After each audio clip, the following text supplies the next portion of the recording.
Mr. Mike Here we go. Maxwell. Here we go. So you used to do a podcast as well, Yeah. artist podcast. The early days of podcasting. Yeah. Because at the time, only comedians were really doing podcasting.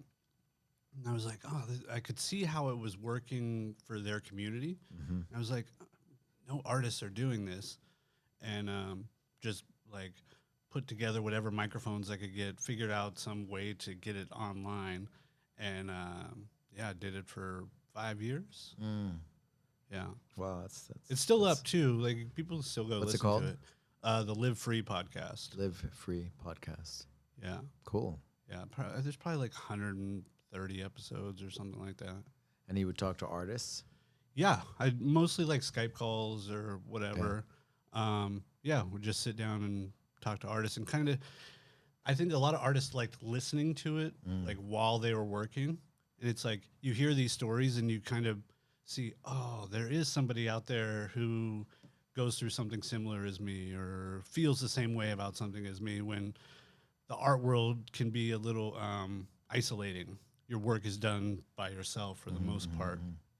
And besides when shows happen, but like artists are all over the world, they're not always in the same community. So I think it was beneficial for people to be able to connect with these stories right into their ears while they're doing their work. So, and it helped me learn a lot about arts and like What people the go through. struggles. Yeah, because sometimes you see somebody who's successful, and it's like, oh, that was fucking easy. Yeah, they just like clicked their fingers and everything came to them. But you can hear these stories of like, oh, okay, we all kind of go through very similar struggles. Some progress further, some are more skilled. But the stories end up having a similar tone to them. Yeah. We did, you got me to do, I forgot what it was. It was like a new platform. And it was like, what was that, like a live call or something? Do you remember that? It was like, you called me up and... Back in the day? Yeah, it was like I think 4 or 5 years ago. It was Ustream, I think. Was it Ustream? I think that's what it was called. It was okay. It was like the early Zoom call type of thing. Okay. That was a long time But ago. it was there. Some artists came on and they were able to. We did you asked me some questions and it was a platform. It was like kind of a like social platform. I feel like it was just and there like, were some muralists there and some artists and it was different. It was pretty cool. Yeah. And they were just talking about the similarities of and why a lot of artists they do jiu-jitsu and why they like jiu-jitsu and how it helps them do art and to me it's all the same thing. There you go. Like when I talk about art, I tell people it's just creative problem solving. And I think it's the same thing with jiu-jitsu. I like to play golf. Golf is the same thing. I like playing pool. It's been a while because I'm not in shady little bars anymore. But like all of these things, it's just creative problem solving. And jiu-jitsu happens to be with your body, right, in full contact.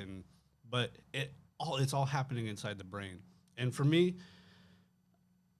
I think I'm a little dopamine deficient. So like, somebody might want to like go to a fancy restaurant and they're going to get excited about that. And like, or they're going to go on some trip. And I just don't get that same sort of level of excitement that people naturally get from like a lack of dopamine.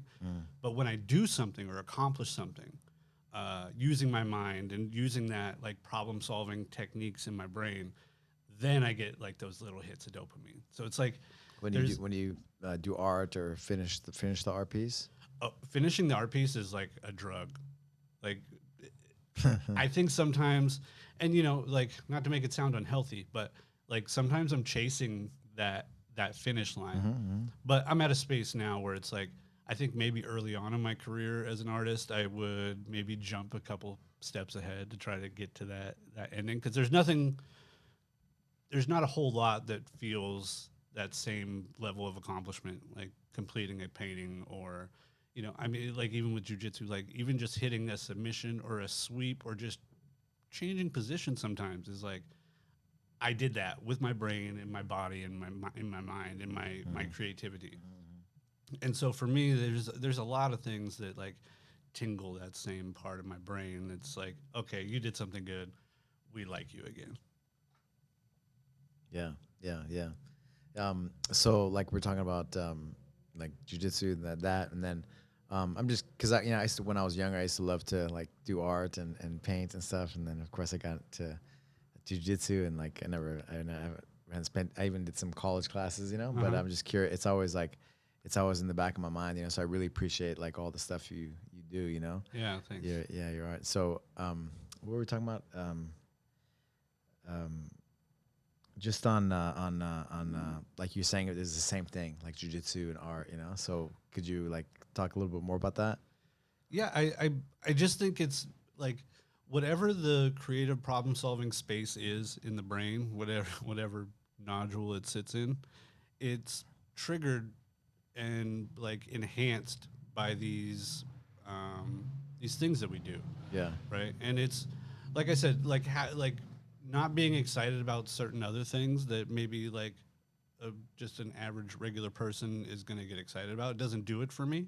And so I think I go out and I search for activities. they say right with dopamine, like it's like like you're gonna accomplish a goal and you get dopamine, right? Like so you're drawing, you're doing your painting, and then when you finish something, the act of accomplishing something, get the dopamine, right? Yeah. So maybe like going out to dinner, or it's not exciting for you, but maybe some exciting for somebody else, right? Yeah, yeah. Because maybe it's something new.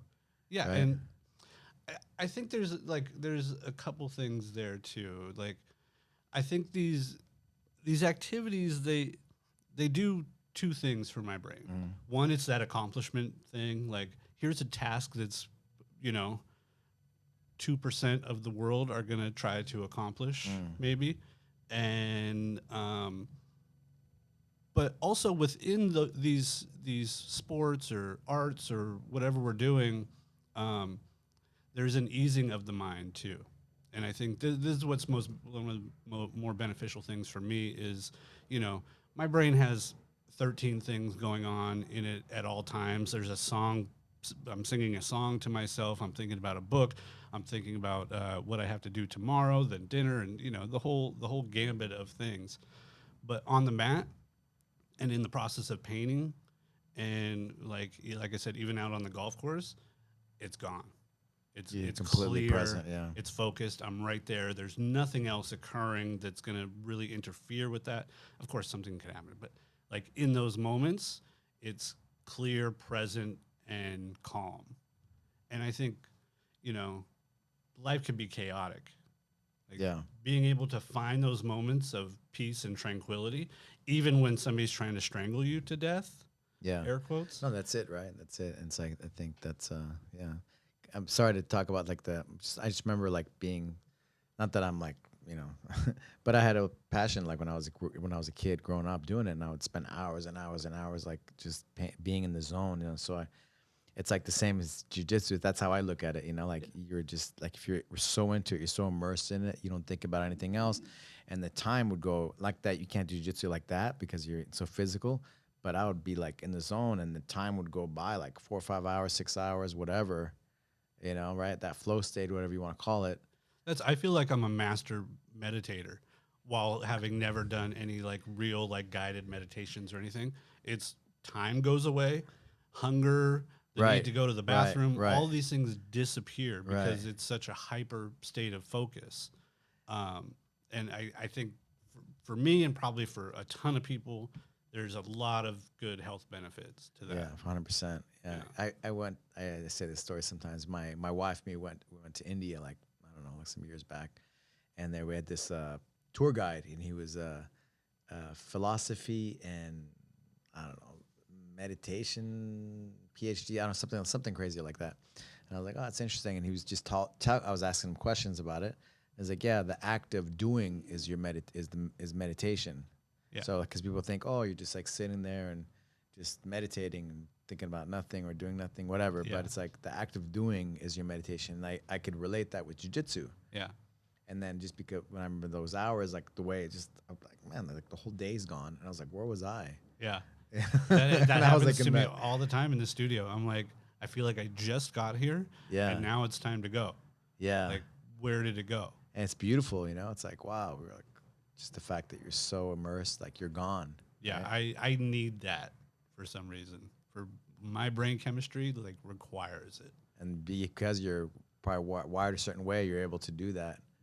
Yeah, I think like I'm not very focused in a lot of other aspects of my life, really. But in those, like, Hyper focused. Like I'll forget what I'm doing like let's say I'm doing the dishes, I'll stop, go sweep something, or like stop and look at the TV, and I'll just completely forget about what it is that I was doing to begin with. Right. But not on the mats, not in the studio. It's all focused and step by step, and it's like somewhat organized in the way my brain functions with it. But everything else in my life is just like chaos. Yeah, that's what's cool about, like, it's like that's your superpower, right? And like the fact that you can relate it now because you're black belt in jiu-jitsu, and you have, you know, your career, you know, whatever you want to call it. Is that would I even call that a career? It's more than that. It's like a lifestyle. Yeah, it's like who you are. It's like you're who you are. But it is a job. It's one of the weirdest jobs. Yeah. Because I mean, at the end of the day, I have to get up and I got to go to work just like everybody else. Yeah. But I could say fuck it if I want some days. Yeah. It's just like a one-man operation, so it allows me the free. I think in that there's something in that too. Like I was never designed to be in a 9-to-5 job. Like I worked a ton of jobs as a teenager, and like I worked in a design studio in my early 20s. And it was just like everything in me was like, get the fuck out of here. But at the painting, I wanted to be there. I did a tattoo apprenticeship when I was 21. I was like, okay, like I love tattoos. I love making art. To me, at that early age, I was like, okay, well, here's something like financially viable, right? And like I was immersed in that culture too. And I did a apprenticeship, which was about a year, and I was like, fuck this. Like the tattooing, I love the art. Probably one of the most difficult art forms that I can think of. But I didn't want to be in a fucking tattoo shop all day. Like I didn't want to do what other people wanted me to do. I just want to do what I wanted to do. And I could sense like, God, I want to be in my studio right now. Like I don't want to be here doing this. I want to be in my studio. And right around that time, I was like, okay, this is what we're gonna do. And I was already selling paintings. Not for like a lot of money at all, but I saw it could be done. And from then I was just like, that's what I'm going to do. When was the first time you remember painting or doing like some kind of art? I started painting with my grandfather when I was like 5 or 6. You remember that? It was, yeah, like it was yesterday. We did a series of paintings together. He was like a landscape artist, and we did like 2 little mountain scenes together. Like he painted one on one easel and I painted the same thing on the other easel, and he kind of talked me through it. And I still have the paintings today. He did a portrait of me. So he did portraits. Yeah, he did everything. He was super, super talented. And he just did it like from what I could tell, he died when I was pretty young, but like just to do it. Like he had a studio set up on the side of his house, just painted. There may be a whole world that I don't know. In fact, it's most likely there was a whole world in that art world scene that he was in that I don't know about. But yeah, I started painting with him. And then my mom is a really talented illustrator too. Oh, okay. And so like I would always draw with her, and she would help me kind of like try to figure shit out. And then she ended up getting into a graphic design program. And that was like the early Apple days, like when Macs like first started coming out and everyone started using them. And so she was like way ahead of the curve on all that technology, and was always getting the new stuff because she ended up working like the lab at her college. And so I got to learn graphic design pretty early on in like as it was coming up and outside of the old like 70s era type advertising and marketing design. So yeah, and then I always enjoyed doing it. Like as a kid, I was drawing all the time. And I already during school. Yeah. Like I was terrible in school. Like I was just talking about this.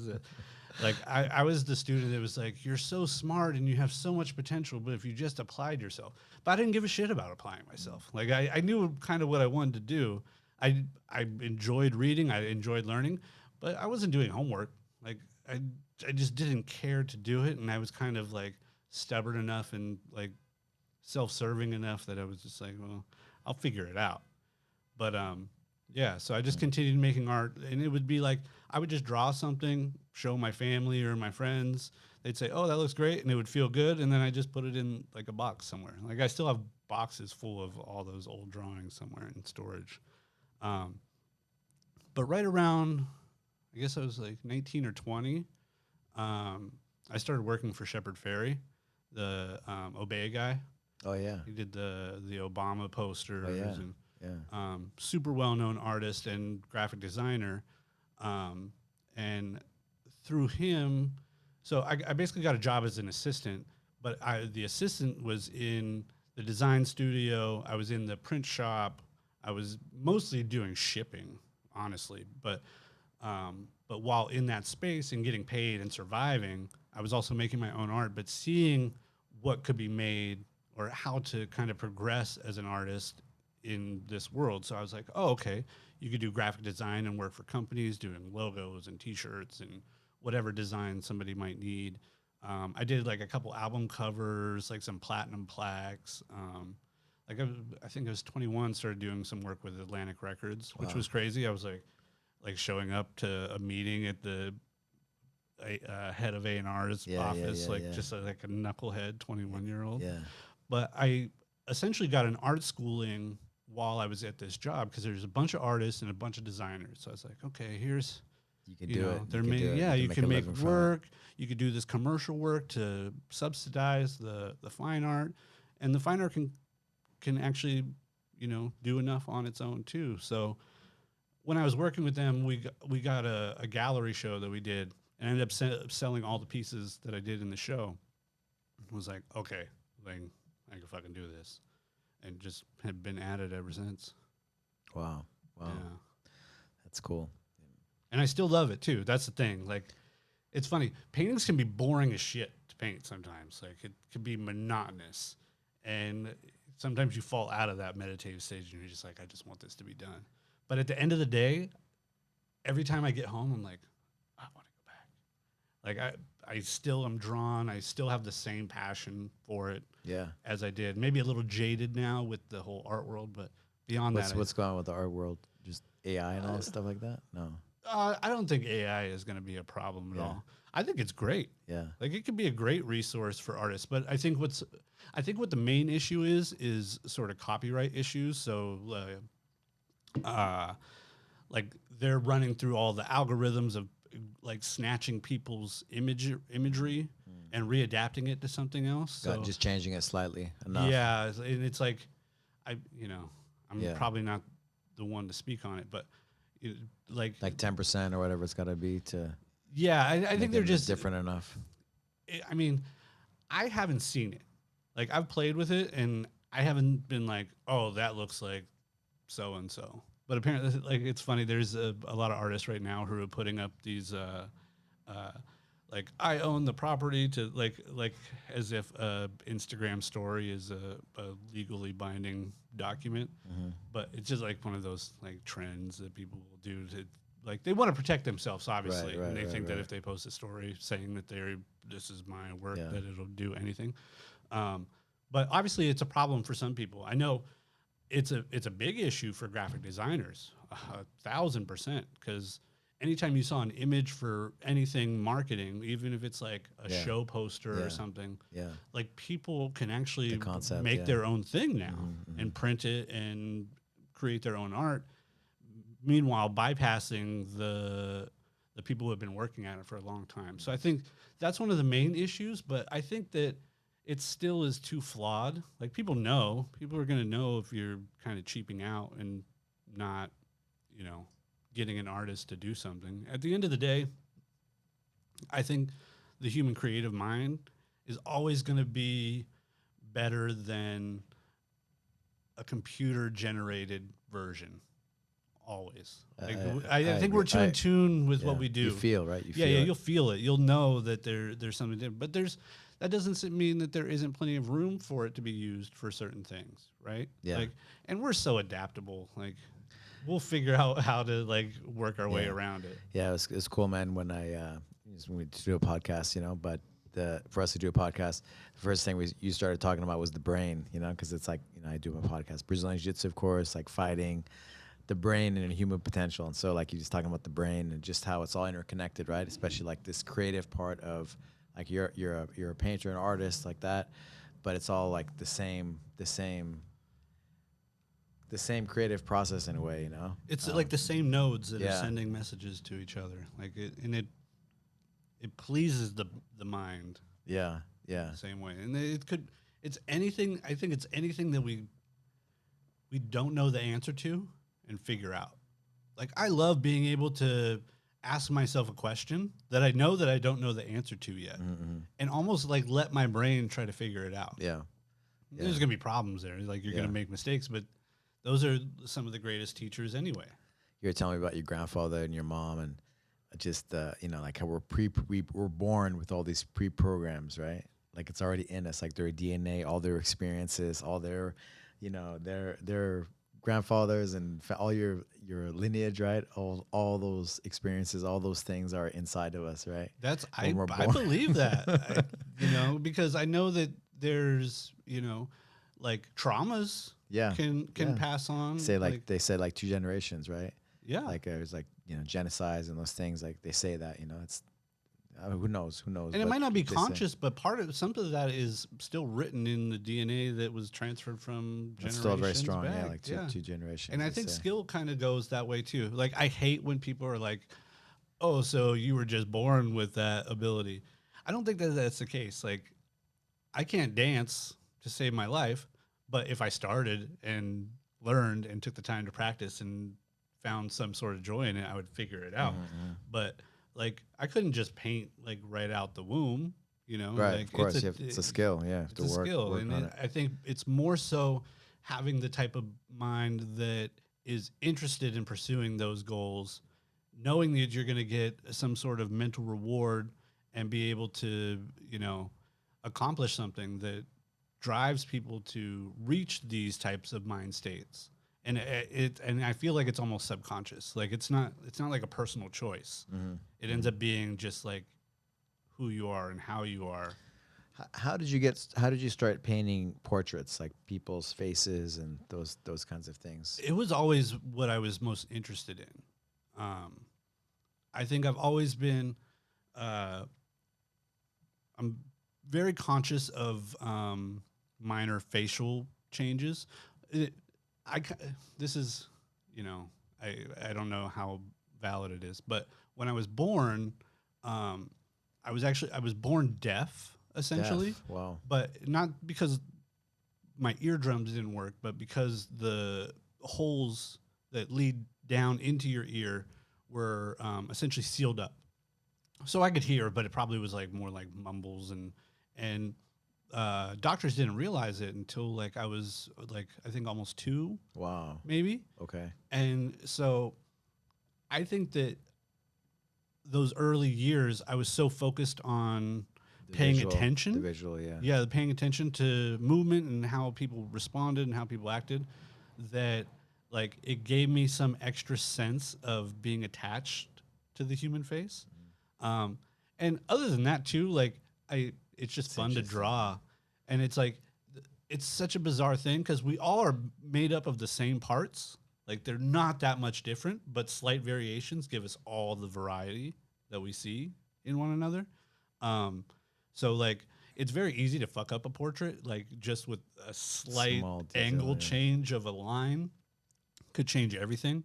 I was talking down in the gym about one of the Helios that I painted a long time ago, and it ended up kind of looking like George Bush. And I was like, God damn it. I couldn't and I couldn't figure out why, but it just like something was a little off. And so I don't know. It just was always something. I loved drawing cartoons when I was a kid. So most cartoons are either it's a person or an animal who's anthropomorphized into some human type figure. So that was like what I drew all the time. I still like, I could just draw character faces all day and feel fine with it. So it's just something that was like natural to me. But I've tried to, it's harder for me to do other things, but I do try to branch out a little bit and do things other than just the figure. In fact, I've been wanting to do like paintings of legs or like people Legs? with their, just like legs of people, or like people with their back turned to what would be the camera essentially, just to kind of do some different things. But I don't know. It's always just come really natural to me. So I think that kind of pushes me in that direction. And I genuinely enjoy doing it. Like I used to I did a whole series, like a lot of my portraiture for the last 10 years has been like photo references of people from like the turn of the century.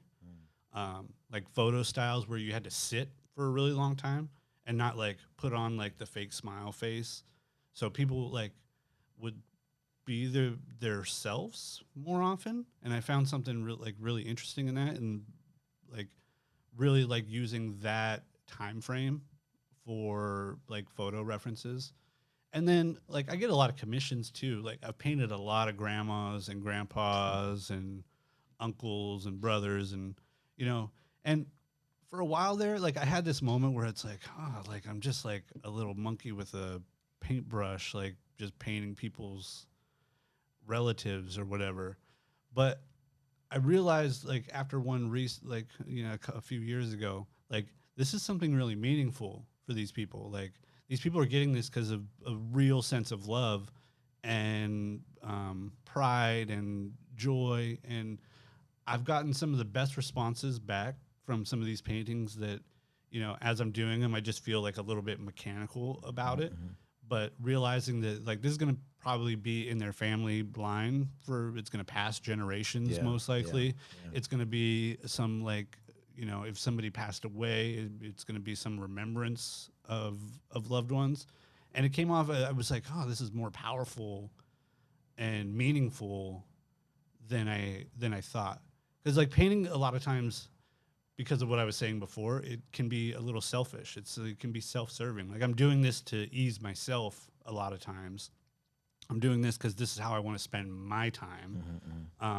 And so it's easy to get disconnected from the meaning of what happens at the end when it gets to the people, and I don't see it anymore, and it's gone, and it's out of my space. But I've heard these stories, and it's like, okay, this is really meaningful and is gonna have a long lasting thing. Like I shouldn't look at it from it's funny how everything changes when you look at it differently, right? Yeah. And you got to get out of yourself, which is so hard to do, especially when, like I said, it's those moments where it's like, I got fucking 6 things to do. I'm like, how am I going to deal with all this? And then I separate myself and put myself in those spaces, and I'm like, oh, okay.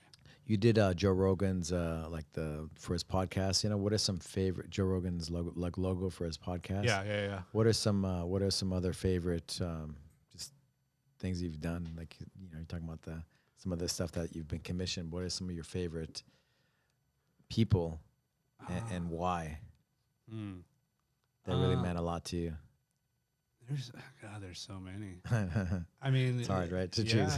Yeah, that was a lifetime of painting people. I know, it feels like my memory is so distorted too. What sticks out the top of your head? Just off the top of your head. Well, what's funny, the George Bush version of Helio Gracie was actually a group of us painted at Metamoris. Oh yeah, it was the one it might have been the first or second one. And that was a super fun project. Johnny Rodriguez, who is also a black belt here at Legacy, he and I have done a bunch of mural works together, which were really, I feel like, super important. And to us, I don't know if they're important to anybody else, but like to us, we got to travel. We went to London. Including when you made your speech, your black belt speech, you're like, man, because you did the Masters, right? On that Legacy Masters there, Jigar Kano and Matsumeda, Helio Gracie, Carlos Gracie Sr. and then he did the fonts, right? Yeah. And so without even planning, you guys did a collaboration. Yeah, and we've done a bunch. Like we painted the old Shory Roll warehouse. We did a huge piece in there, and I think those might still have around, been the right? first Oh, yeah. Helio and Carlos portraits I did there, and we were there for like a week painting. We all the projects I've done with Johnny are some of my favorite. Like there was a bunch of other artists too, so it's like I got to learn like working with these guys, like new techniques, like see how they adapt and like work on something. Got these crazy experiences. Like a lot of my traveling is workation, I call it. It's like I go somewhere, do something, and then get to like travel Enjoy, a little bit and see the city. And so we did one in London that was for 9 Inch Nails. We did this whole project when they put out the Year Zero album. They did this like alternative reality game. There's a name for it. I'm not sure what they call it in marketing, but they put out all these puzzles that people had to figure out, and it like led to this mural that we painted, and then there was little messages in the mural that led them to some other space. And they, at the end of it, like the 10 people who won got to see 9 Inch Nails play in a weird little like what looked like an abandoned building sort of place. But yeah, a lot of the projects are great to do. But I think the best part is being in the studio, if I'm being honest. Like that's. But like you're painting somebody, and then I guess it's a process, right? But once I guess maybe when you're done, like it all starts over. Yeah, but is it like was one different than did it mean differently? I don't know what makes it different. What gives it significance for you? I think a lot of times it's just like eyes, like the amount of attention it the gets. amount of attention it gets, which is kind of fucking weird to say. Like because deep down, like I don't really care. Like I'm really trying to please me. But I think doing like all the Rogan stuff, like I'm working on a huge piece for his podcast studio right now. That I got maybe like another month on. And it's been like a 3-month painting. Wow. And I'm really like I'm putting everything into it. Like any little shortcut corner, like I'm not doing any. Like I'm like grinding on it. But just having because I think once the work is done, we do want to communicate with others. It's about communicating some message or some idea or just the craft itself to other people. So like once I'm done, the selfishness kind of goes away. And then it's like, you're out into the world. Let's see how you do. And when I did Rogan's podcast logo, he was famous already, obviously, and was like doing the UFC and like had a following, but it was nothing where it is today, like the mainstream essentially. And he was like 10 episodes in, like 13 episodes in, and that early. Yeah. Wow. Yeah. And then because before it was just like like a picture of him or something. Okay. And then I had done. How did he know about you? Well, my sister was a waitress at the Comedy Store at the time. She's a nurse now, but at the time was working there. And a couple of my friends were managing the one. It's in La Jolla in San Diego. And they had got me some tickets for one of Joe's sold out shows from the opener.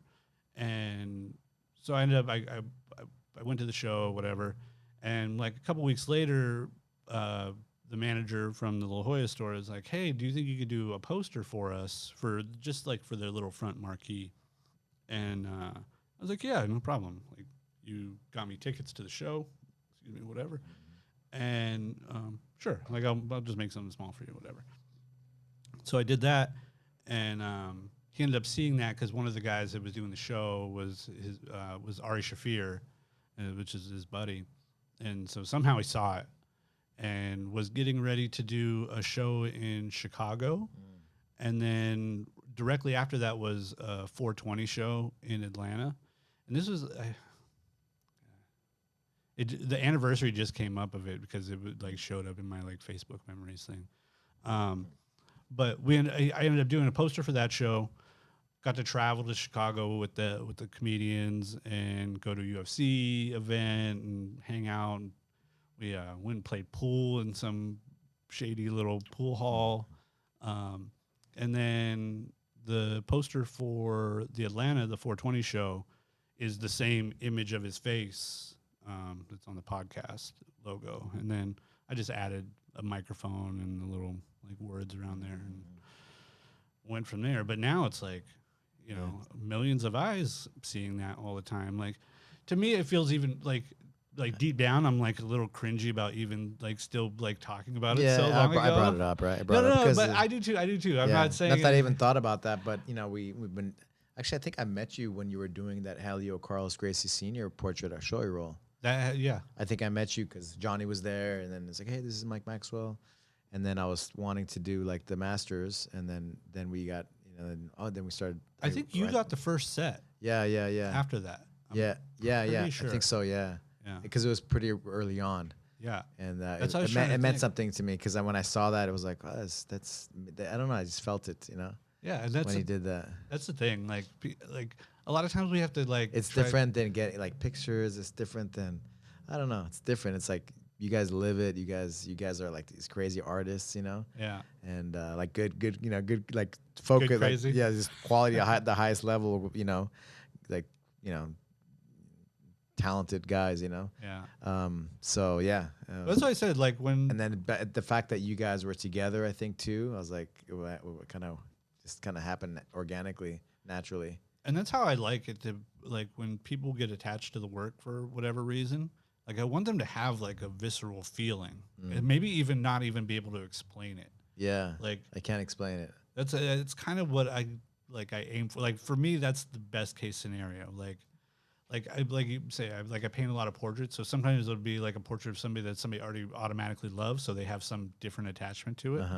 But I like it when it's like I want people to view art like the way that you listen to a song, right?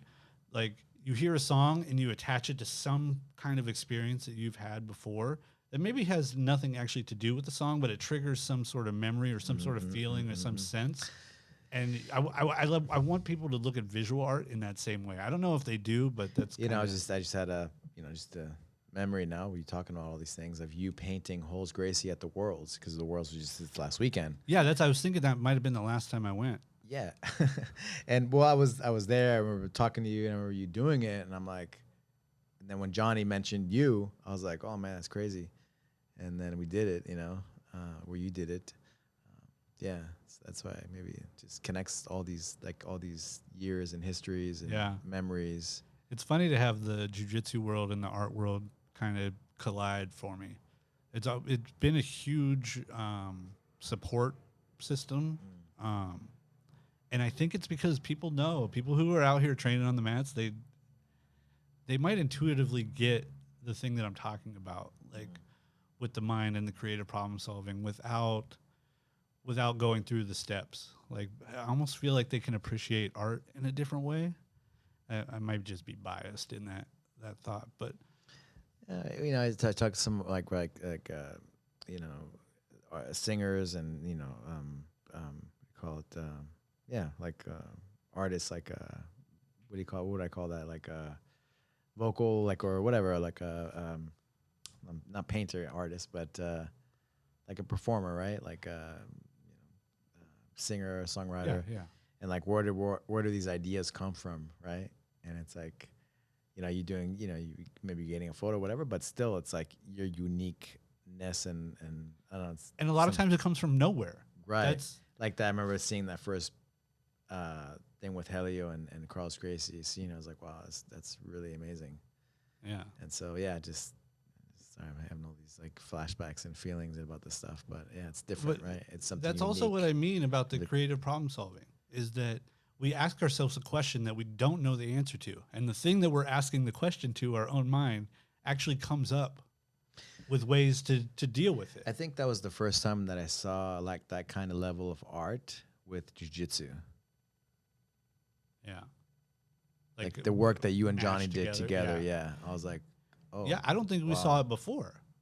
Not that I know of. I mean, but you know, I know gyms from back in the day. I know there would always be a mural. Yeah, And, but like a lot of times. it wasn't like But I never saw anything. yeah, I never really Actually, that was noticed pretty it. cool. Is I went up to the favela, the Catagalo, like in Rio, like the Checkmat, like the Yeah. where Ted is from, you know, in above Copacabana. And we did it, you know, like a little tour. Rico Vieira to give us a tour, and you know where the Hanzo, all the guys used to do their boxing training, right? Yeah. And they had these murals. I'm sure it was like newer, but they had all these murals there. It was pretty good, actually. It was pretty good. It kind of gave me that. But you guys were before that, you know. Yeah. And it wasn't on the level of you guys, of course, you know. But it was still really good. And I don't know. I thought that was cool too. Yeah, I always check in with Bear every now and then, and he'll remind me. It's like it all started right there. Yeah. Which is pretty wild. I think for him too, right? That was like a different level of something quality because it was the beginning. They just started kind of coming out with the gis and stuff. I think. Yeah, it was. At that time. I think that was their first like big warehouse, maybe. Yeah. That was. And their you could first see warehouse. the arts kind of getting into it. I think Ruka kind of had a little play in that too. They've always been interconnected with visual artists. But now I see it all the time. It's really cool to see. Like, if I'm watching videos online, it's some random gym in some random place. They'll have a couple paintings up in the background, and it's the combination of the two make perfect sense to me. And and that's why I think within the jiu-jitsu community there is some like almost subconscious appreciation for the process of making things. I think for some people art is like. For some people, it's a commodity. For some people, it's status symbol because they're fucking not cheap. Sometimes it's decorative for some people, and then for other people, there's some other human connection to having. Like I said, the paintings that are in the gym, like there's a part of me in there. Like I spent hours with them. Like they were in my presence and my touch, and are connected to me somehow, and hopefully take with them a part of me as well. Yeah, as everybody's looking at them and going on the mat, they're like we're all interconnected because of that, right? Yeah. It's like it holds a memory, like it holds a part of time. In it, like it existed. And I think for me, like when I go look at like old master paintings, or like I remember that trip that Johnny and I went to London. We went to a bunch of museums, and I saw a Van Gogh piece.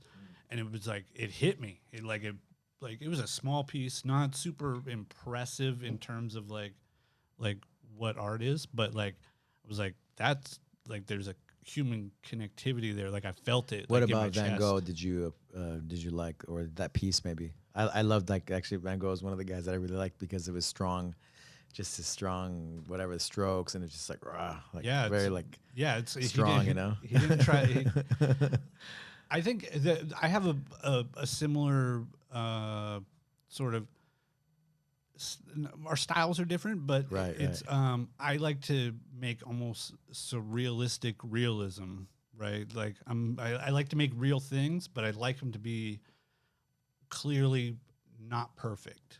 Like there's like I'm breaking them down into smaller parts and reapplying them in a sort of broken down way. But I think having that like mix of reality and non-reality together is an interesting, and I think that's what I like about his work.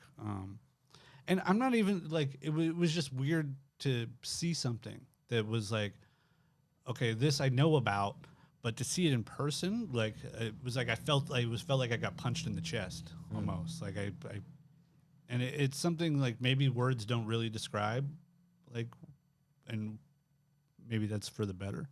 But to see somebody's hand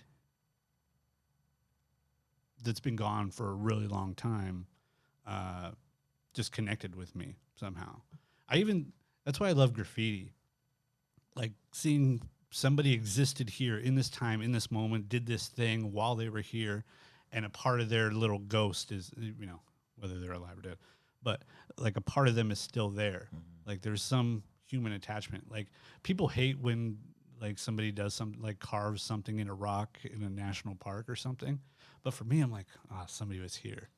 Like there's some sort of communication still happening with somebody who's no longer around.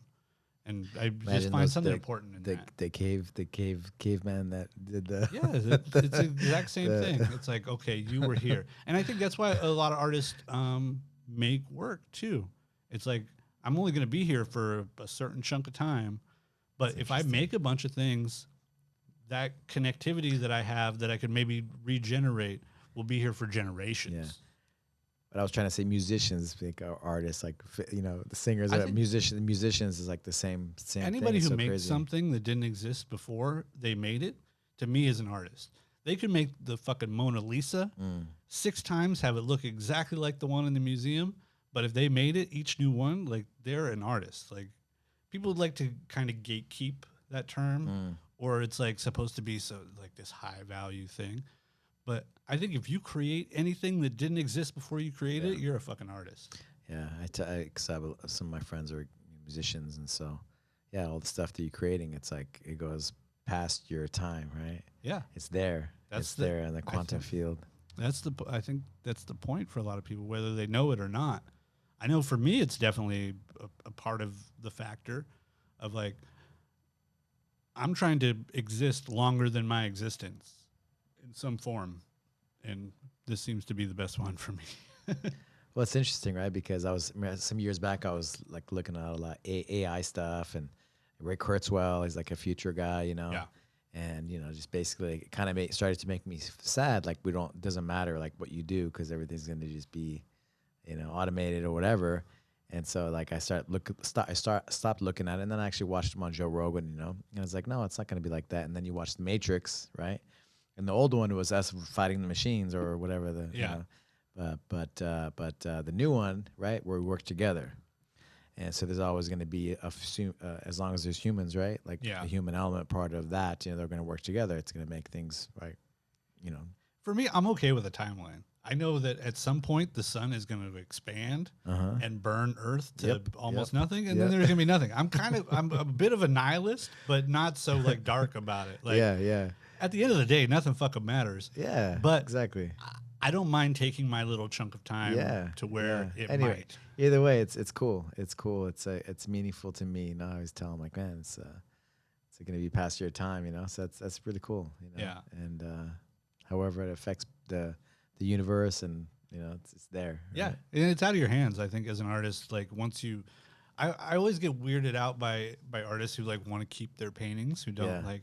For me, when I'm done, I don't need it anymore. Like I want it to go out into the universe, whether I make money off of it or not. That's like if I didn't make money making art, I would still do it. Yeah, I would still do it all the time. Yeah, you know, probably less time because I'd have to find a job to pay my bills, but I would still create, and whether I stack it up in a fucking storage unit or sell it or give it away or leave it on a street corner, which I've done before, like I'm going to still do it. It's still a necessity for me. Yeah.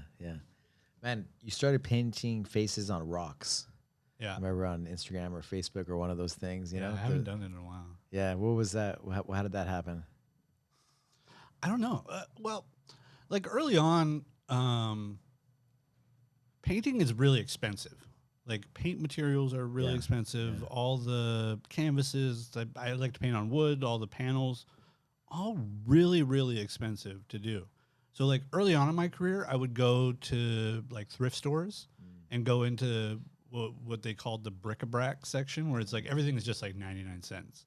And it would be like little frames or little pots or weird little metal like toolboxes or something, and would just paint on whatever I would find surfaces that I liked, that I thought paint would go on, and would start to paint on them. So I'm from San Diego, so you go to the beach, there's tons of those rocks that are super smooth and It's funny. I've had people be like, "Hey, can you paint me a rock of this person?" And I'm like, "No, I can't, because each rock, it's like it already has the face in it, right?" Like I had a buddy who wanted an MF Doom one, and I was like, if I find a rock that looks like an MF Doom mask, I'll grab it and I'll paint it for you. But otherwise, I don't know.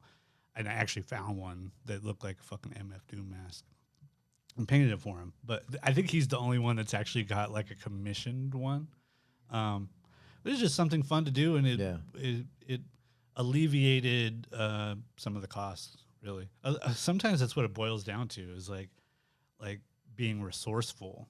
And then they were fun, like they were like kind of cute and like kind of funny, and like I've probably painted 100 of them, maybe, and they always sell really well. It's something I could sell. Like it takes me like maybe 3 hours to do, so I could sell it for an affordable price for people who maybe can't afford a larger painting. And most answers in my life is like, is it fun or is it not fun? Yeah. And if it's fun, I'm down. I'm from Santa Fe, New Mexico originally, so there's like a lot of artists and a lot of art there. Yeah, so just it's interesting, the whole art world, and what's value, what's not, right? To me, I'm 25 years in, and if you ask me to predict something, I'm not even going to try to put a guess. You never know.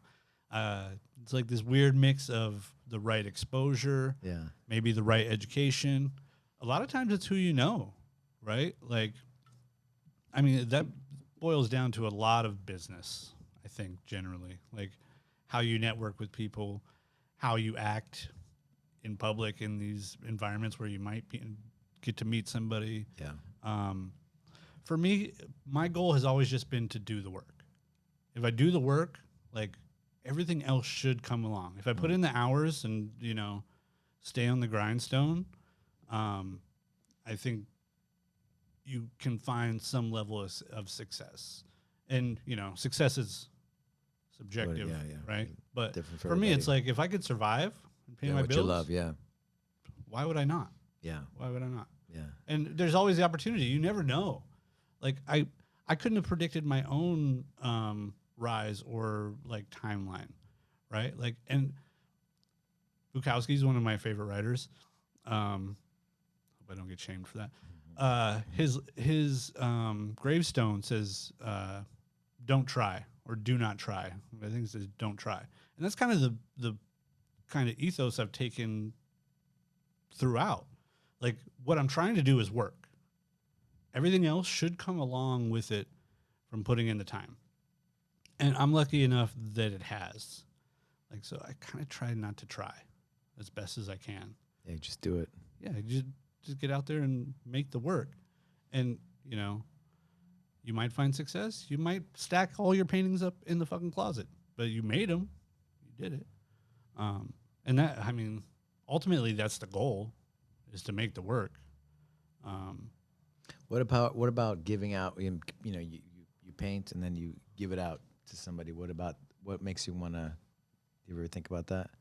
Like give your paintings out. Make sure you finish. You don't want to keep it in your house. You want to. Yeah, a lot of it is it serves me no more purpose. I love seeing them. Like when I come here and get to see, it gives me a little twinkle in my eye. Like I feel like I remember something that is forgotten. It's like looking through like an old photo album or something. But yeah, they serve me no purpose when I'm done. And I feel like they're better suited with other people. And I think part of it is sharing. There might be some ego there a little bit, to where like I remember the early days when I'd just be so psyched that I made somebody else feel psyched about something. Just that feeling, that exchange held some value. I think we all like to try to be good at something. I think most of us attempt to like achieve a certain level of knowledge or understanding of things. And I think that drives it a lot. But yeah, once I'm done with them, they need to. I don't have the storage space. How'd you get involved with jiu-jitsu? How'd you start training jiu-jitsu? you know, early on I watched the first UFC when I was a kid. Like right before I started training, I was watching a lot of Pride.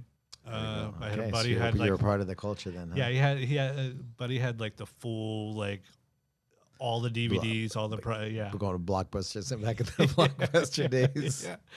And so I was watching it already. Yeah. And at the time, I think I was just about to turn 30. Yeah. And we hit that stage around that time where it's like you start to feel like, okay, I'm getting a little bit older. You're out of that. You're no longer like a kid. Mm-hmm. You know, you feel like a kid through your 20s. And a part of me was like, I need to improve myself, Mm-hmm. you know, a little bit. If the shit hits the fan, can I run after a deer for a day to eat, you know, type of thing. So I started running a bunch and got pretty good at it to where I could run long distances and feel great. And I noticed changes in my body. Yeah. And I found myself getting bored. It was like I had achieved what I wanted to do, and now it was kind of flattened out for me, and I wasn't getting quite what I wanted from it. It wasn't tingling that part of my brain. And I was like, well, you know, maybe I'll try jiu-jitsu. And there's an artist in San Diego, Sergio Hernandez, who's one of Barrett Yoshida's black belts. Oh, okay. And at the time, he was a purple belt, and we had known each other through the art world for over a decade. And I was like, yeah, I want to come out. Like I talked to him. In fact, I think he was like the 5th person on my podcast. So I hadn't started jiu-jitsu yet, maybe. Okay. And I was like, yeah, I'm going to come out. I'm going to come try it. Like I was hyped to. And I was like, well, you know, I could learn something. Maybe this will be more fun for me as an exercise. And, you know, then I could learn how to kill somebody with my hands. And it ended up, the scheduling there didn't match up with mine, and I wasn't able to go train with them. But every morning I was driving by the Noguera gym that was in Mira Mesa in San Diego. I was like, I wonder what their schedule's like. And I ended up looking it up, and it fit perfect with my timeline. And I was like, all right, I'm going to try it. Jumped in there and then never stopped. Did my free week, and then I was there my free week was their grand opening. Oh, wow. They had been open for a year, but it was mostly MMA fighters who were just like working on. How was Noguera involved with it? He was there sometimes, but he was most of the time he was in Brazil or I think in Florida. So they just use his name. Yeah, it was because the Noguera gym, I think is it in Saudi Arabia or Abu Dhabi or Dubai or something like that. That one's like pretty big, you know. There's a bunch of them. Yeah. And he worked with. It was like 2 owners, so it wasn't necessarily an affiliate, but it kind of worked like that because it was a Black House Team Noguera gym. Okay, gotcha. So it was almost like a double affiliate. Gotcha. And so like Lyoto Machida and all the guys that would train at the LA Black House, they would come down there. We had a big cage, a huge warehouse, and they would do a lot of their fight camps. Gotcha. Through there. So like Big Nog did a couple fight camps here in San Diego, and so he'd be in there all the time during those times. So otherwise he was in Brazil or wherever. Yeah. So I just started training there and was there from when the doors opened to the public to when the doors closed. Oh, wow. To the public. Yeah. When did they close? I'm bad at remembering years. What is it now? 2024 so now? I was 10 years in, maybe 8 years in. Yeah, maybe 9, something like that. They ended up just raising the rent like so incredibly high, and it ended up selling. So the owner of the Noguera gym sold it to one of De La Riva's black belts. Okay. And De La Riva gave the Nogueras their black belt, so it's kind of like it stayed in the family, kind of. So we were in that space for like another 6 months or so, but the rent went from like $3,500 a month to like $16,000 or something ridiculous. Like it jumped crazy high. Okay. And so they had to shut it down. Ironically, Keenan Cornelius's gym is in the same location now. No way. Yeah. Legion. Legion, yeah. So they're in that same building. Their rent will probably go up in 8 years too. So then it turned into a De La Riva gym. We ended up moving to another location. and then my professor had to go back to Brazil. So then it ended up shutting down. And then I started teaching, like substitute teaching at Steel MMA, which was the Muay Thai program from Team Nogueira. Gotcha. When everything shut down, they went and opened up Steel MMA. So it's like I'm still kind of in the same family, you know, so it's kind of nice. Yeah. So you did the jiu-jitsu part at the gym? Yeah. Yeah. Wow. Okay. Wow. Shout out to Steel MMA. Yeah. The ugly stepchildren of the Team Nogueira. And it's funny, a lot of us are still there too. So we reminisce about the old days. Yeah, it's so funny. Me and Professor Johnny, we've been like interconnected for all these years now. It's crazy how many years. Yeah, when was that? Flash. When was that showy roll? That first art that you did there? Again, I'm so. I moved to LA, like 2007. So it was around that time, maybe 2008, 9. No, it was the first warehouse, right? So I'll tell you around. It was around 2009, 10. Yeah, my brain is maybe. saying like 2010, 2012. Okay, somewhere around 2010. In that range. Because I was a blue belt, I think. Okay, I painted that. Okay, yeah, 2010. Maybe I had the Pasadena gym, and then I remember going down there with Orlando, and then Johnny was in Pasadena, training. Yeah, and so then he's like, "Oh yeah, come by, whatever." And then you guys were there painting it. You were still in the process of it. Yeah, doing your. Yeah, I met the Rotullo brothers down there when they were just like fucking 3 feet tall. Yeah. And now they're just murderers. Yeah. Gianni Grippo was in there that day. I met a bunch of people through there because I feel like there must have been maybe Worlds was happening then too, like around that time because a bunch of people were in town for a tournament, or like Pans or something. There was something going on that people were in town for because a lot of people were coming through there. Yeah. Which they always did, right? Yeah. Like Mecca. Yeah, you stop in because it was near Long Beach, right? For the Worlds. Yeah. And it was cool when the Pans were here in California. It was in Irvine, right? So it was kind of on the way. Yeah. If you flew into LAX. Yeah. So yeah. Good times. Yeah, those are the good old days. Kids by fast. It feels like it was fucking yesterday, man. It does. It's kind of crazy. Yeah. I think about that, like me starting off, like white belt, walking in a gi that was like 3 times too big with the wizard sleeves, just thinking I was tough before that. Yeah. And just having no idea. Like, it's funny to be able to have those little memories and be like, oh, I thought I was somebody, and now I realized that I was wrong, and I'm somebody completely different now. You know, you have you and Johnny. You and Johnny's art on the wall, right? On the legacy wall together. Like, what does it mean? Like when you come and I don't know, just share the mats. Like, what does it mean? Like, what do you feel when you come on the mat? The legacy here. It feels like home. Like I was saying before we came up and recorded, like how great everybody is here. Like, it feels like a family already. But I think that we kind of get that. Like we kind of get these like these family members that we didn't know or we don't know like that. But because we're bonded by this activity, bonded by a common struggle, I think that's what it boils down to. Like being bonded by like we all know the struggles that we've all gone through or are currently going through when it comes to the mats in particular.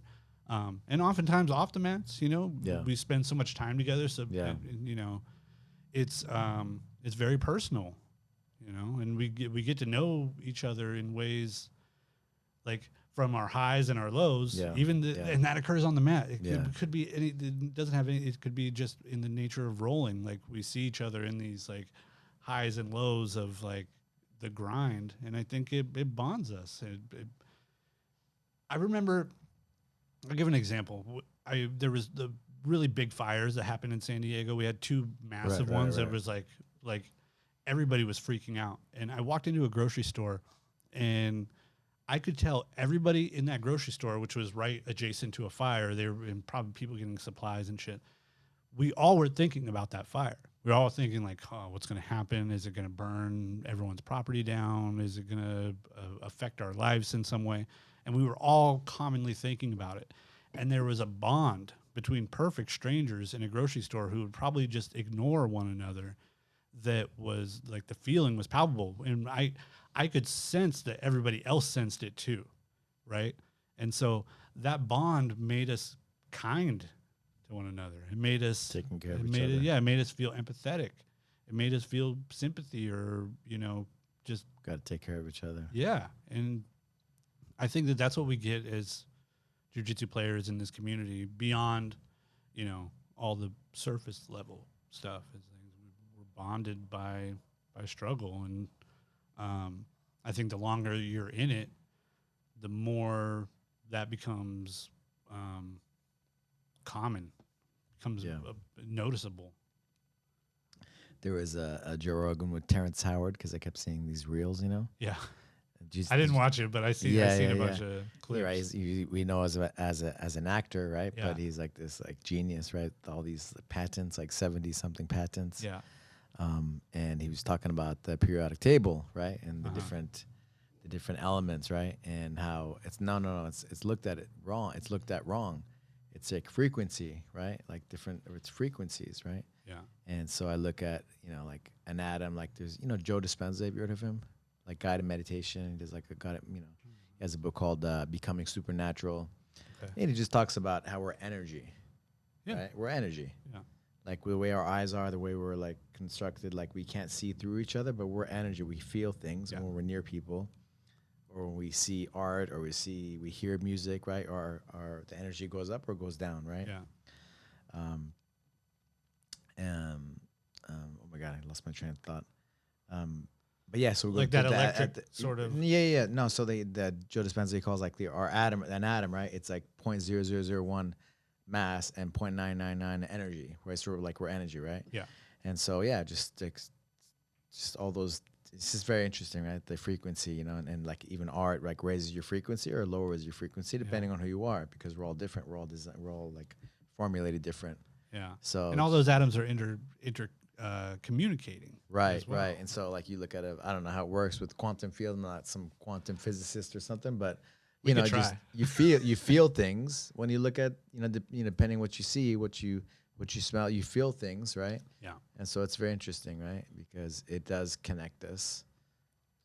I always check in with my body. Like if something like particularly like you hear a story, like let's see, I can't do it. Like when the hair stands up on your arms, like there's something that's happening. It's a physical sense. I get that. I'm easily frustrated by certain things, and I'll check in with myself and be like, where do I feel it? Like where do I feel this tension at? And it's there, right? It's there. We have it inside of us, the power. Like I tried to read and study things, and like Jeff Bezos and all these like heavy hitters, right? And billionaire guys, like the business guys, they say like, I have all the data, I have all these calculations and this and that, but I go on my intuition and what I feel. Yeah, that's what I tell people starting off in jiu-jitsu. I was like, you should fuck up, but do what your instincts are telling you, and that goes right back to the creative problem solving. I'm asking a question that I don't know the answer to and waiting for my own brain to come up with solutions. Right? It's like our internal fucking AI, right? Yeah. And that's what it is. And for some reason, if you're open and receptive, the answers flow in without trying, right? It's like you talk to a writer, like when they get into like the flow state of writing, a book starts to write itself. A script starts to write itself. It's like it becomes its own entity. And painting, it's the same thing. I get it started. I built a framework, and from there, I'm just doing I asked the painting what it wants. What do you want? What do you want me to do? Just go on intuition, go on your feelings. And that's how I tell jiu-jitsu players, like, if you're not laughing at least one time because you did something silly, like, white belts and people trying to learn, like, you're doing it wrong. You should be having fun. You should be asking yourself, what happens if I do A, B, or C, and C? See what your brain tells you to do. Feel what your gut tells you to do. do it without thinking, and you'll find our brains give us the answers. Yeah. A lot of times. Yeah. Yeah, that's it. It's all within us, right? The powers are within us. It's The bizarre. wisdom, the knowledge. Yeah, and be open to it. Be open to it, and don't be egotistical about it. That's a big thing, where it's like, oh well, I'm a fucking super genius because I figured this out. It can get to your mind. It can get to your like jiu-jitsu, like your art, like brings you down, right? Where you're just like in the present, so it gets you in the right place. Yeah, to kind of to be open like a receptor, to some outside. Maybe it's the fucking atoms communicating with their little like the pineal gland. You know about the pineal gland? That's why I have the pine cone. Oh, okay. Yeah. It's like our antenna. Right, and we're broadcasting, and yeah, very well could be the case. I don't work and our emotions, how we feel, like that's what brings it back to us. It's certainly possible. Supposedly. I don't try to I don't worry too much about why, but I know that it's a process that I go through. Where, just like I don't know what part of the brain that's getting tingled by my creative problem solving, but I know it's there. I feel it. I feel it. I sense it. Just do it. Yeah. Love it, man. Thank you so much, man, for coming up. And of course. Hanging out and talking art and jiu-jitsu and everything in between. Yeah, I appreciate it. Thank you for having me.